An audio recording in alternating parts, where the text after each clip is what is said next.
So let's talk about a specific compound.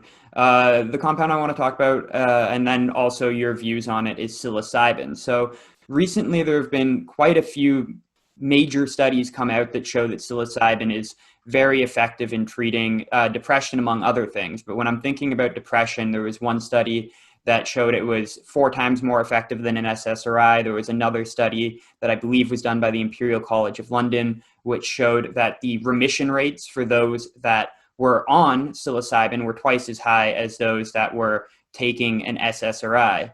But at Bright Minds, you guys have a few issues with the compound. So I was wondering if you could just walk me through what some of those issues are and what you guys are doing differently. Sure. So psilocybin is a great starting point. Mother Nature's done a very good job, but unfortunately, in our view, it's not a perfect compound. It could be made better. There's no question that I feel it's like that's the efficacious. tagline right there, what you just said. Psilocybin, oh shoot, how did you phrase it? Psilocybin is a great compound. Mother Nature did a great job, but it's just a starting point. Like I love the Yes. starting point kind of mentality. Sorry for cutting you off. Yes.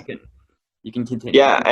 And I mean, if I can just use if I can just quickly go into an analog of this. If you take a look at one of the most commonly used drugs in the world today, aspirin, that started off as an extract from willow bark. So people would take the willow bark off a tree, they would brew it. It would be a tea.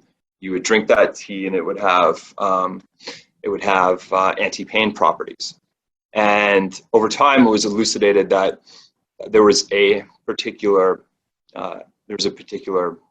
compound in there that was responsible for that. The issue was that compound was not perfect. It was very difficult to digest, and there were all sorts of stomach problems that came along with that.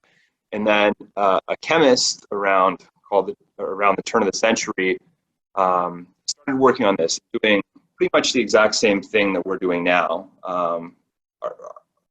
We have the advent of modern day technology, but other than that, the same basic concept, which is designing a compound that could have the positive effects without the negative effects.